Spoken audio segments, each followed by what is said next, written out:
देखिए, इस वक्त माननीय बहन जी के निर्देश पर बहुजन समाज पार्टी का कार्य जो चल रहा, सेक्टर बूथ कमेटी का गठन का चल रहा, उसी की समीक्षा के सिलसिले में मैं गोंडा जनपद में आया था, इधर श्रावस्ती में भी था।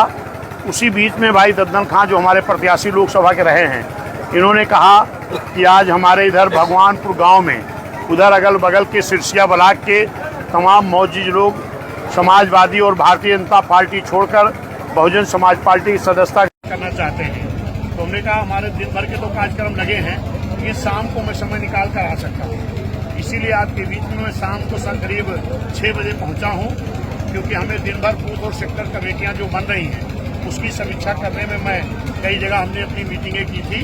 फिर वहाँ से निकल करके मैं यहाँ आया, तो यहाँ आप अगर देखेंगे तो एक बड़ी संख्या में हमारे मुस्लिम समाज के लोगों ने और हमारे हिंदू समाज के भी तमाम समाज के लोगों ने भारतीय जनता पार्टी छोड़कर और समाजवादी छोड़ करके आज काफी संख्या में लोग बहुजन समाज पार्टी सदस्यता ग्रहण किए हैं। इसके लिए जो भी साथी आज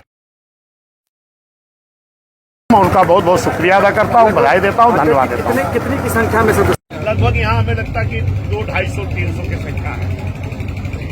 आप लोगों का अगला जो रणनीति है क्या होगा 27 को लेकर? देखिए, सरकार बनाने के लिए जितनी रणनीति होती है उन सभी रणनीति पर बहुजन समाज पार्टी काम कर रही है। हमारे नेता मान्य बहन जी काम कर रही है। अभी हमारी रणनीति तो बूथ सेक्टर कमेटी का गठन का चल रहा था। आगे जो रणनीति है वो आपको सामने दिखाई पड़ता रहेगा। अभी कल बाराबंकी में था, वहाँ भी लगभग 500 की संख्या में हमारे मुस्लिम समाज के लोग, कुछ पटेल समाज के लोग, कुछ मौर्य और कश्यप समाज के लोगों ने बड़ी संख्या में करीब 500-600 लोग बहुजन समाज पार्टी सदस्यता ग्रहण किए हैं। क्योंकि आज जिस तरह से उत्तर प्रदेश की सरकार में पूरी तरह जंगल राज कायम है, किसान परेशान है, नौजवान परेशान है, छात्र परेशान है, किसान परेशान है, आम जनता महंगाई से त्रस्त है, तो आज लोगों के एक विकल्प के रूप में बहुजन समाज पार्टी मान्य बहन जी की तरफ आम जनता उत्तर प्रदेश की एक आशा भरी निगाहों से देख रहा है। उत्तर प्रदेश के आम जनमानस चाह रहा है कि हमने 7 से 12 तक मान्य बहन जी की सरकार को देखा था, जिस तरीके से कानून का राज चल रहा था, जिस तरीके से अधिकारियों का लॉ एंड ऑर्डर अच्छा रहता था, जिस tरीके से नौजवानों को रोजगार मिल रहा था, एक भाईचारा तैयार था। फिर उस तरह के आम जनता को एक उम्मीद और आशा है। फिर इन लोगों ने देखा कि 7 से 12 तक बहन जी की सरकार तो अच्छी चली, लेकिन 12 से 17 तक जो समाजवादी की सरकार रही उसमें भी तमाम दंगे हुए, उसमें भी तमाम योजनाओं को बंद कर दिया गया, जंगल राज कायम था। उससे भी बढ़ करके 17 से जंगल राज कायम इस भारतीय जनता पार्टी की सरकार में है। तो आम जनता ने जो एक तुलना किया है 7 से 12, 12 से 17 और 17 से आज तक, इस सरकारों की तुलना आम जनता करती है। हिंदू, मुस्लिम, सिख, ईसाई, बौद्ध, पारसी भाई सारे लोग जब तुलना करते हैं तो उनको लगता है कि इन सरकारों से बेहतर सरकार मान्य बहन जी की थी।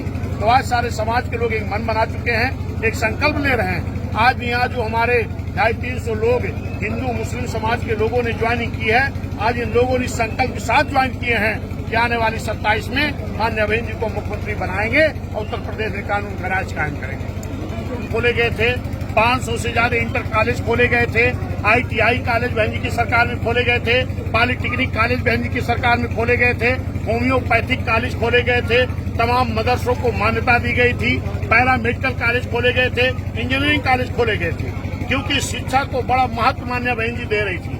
हर तरह जो विकास को महत्व दे रही थी, उसी तरह शिक्षा को महत्व दे रही थी। लेकिन आज इस सरकार में आपको मालूम होगा कि लगभग 5000 विद्यालय बंद करने की एक साजिश चल रही है, तमाम विद्यालयों को मर्ज करने की एक साजिश चल रही है, और इस साजिश को बहुजन समाज पार्टी बर्दाश्त नहीं करेगी।